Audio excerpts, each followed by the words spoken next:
بسم اللہ الرحمن الرحیم۔ ہمارے چینل پر آپ کو خوش آمدید ہے، اور آج میں آپ کے سامنے ایک واقعہ پیش کرنے لگا ہوں کہ مہمان اپنا رزق خود لے کر آتا ہے۔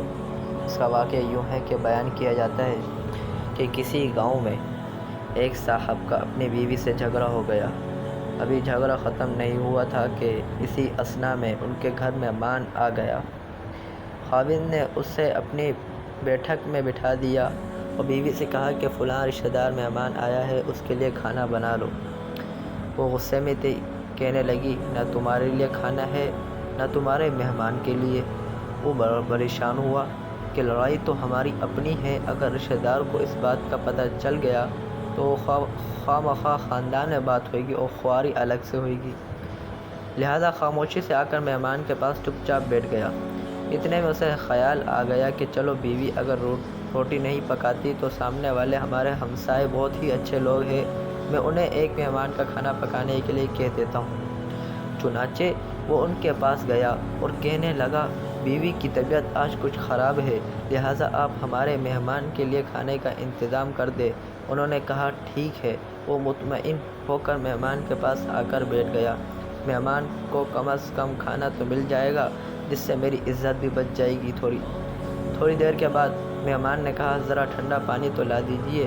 وہ اٹھا کہ گھر کا ٹھنڈا پانی لاتا ہوں۔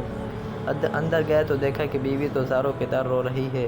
وہ بڑا حیران ہوا اور کہنے لگا کیا بات ہے؟ اس نے پہلے سے کبھی زیادہ رونا شروع کر دیا۔ کہنے لگی بس مجھے معاف کر دے۔ اس کے خاوند نے کہا کہ بتاؤ تو صحیح، آخر تمہارے رونے کی وجہ کیا ہے؟ تم ایسے کیوں رو رہی ہو؟ بیوی نے کہا پہلے مجھے معاف کر دے، پھر میں اپنے آپ کو اپنی بات سناؤں گی۔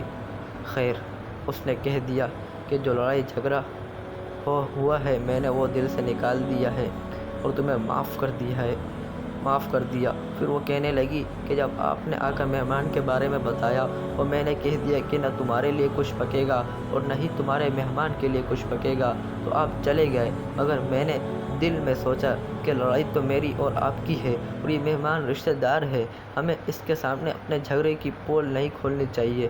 چنانچہ میں اٹھی کہ کھانا بناتی ہوں۔ جب میں باورچی خانے میں گئی تو میں نے دیکھا کہ جس بوری میں ہمارا آٹا پڑا ہوتا ہے، ایک سفید لباس شخص اس بوری میں سے آٹا نکال رہا ہے۔ میں نے یہ منظر دیکھ کر سہم سی ہو گئی، یعنی حیران ہو گئی۔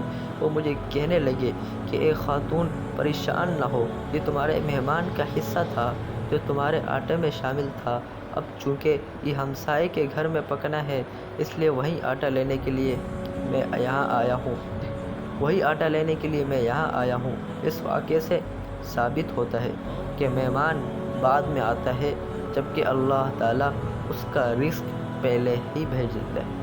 جیسے اس قصے میں معلوم ہوا کہ بیوی نے منع کر دیا کھانے کے لیے، لیکن ایک سفید لباس میں شخص کو کھانا لے کر ان کے گھر سے آٹا لے کر دوسرے گھر میں، یعنی ہمسائے کے گھر میں آٹا لے کے جا رہا تھا۔ وہ اسی مہمان کا رزق اور حصہ تھا۔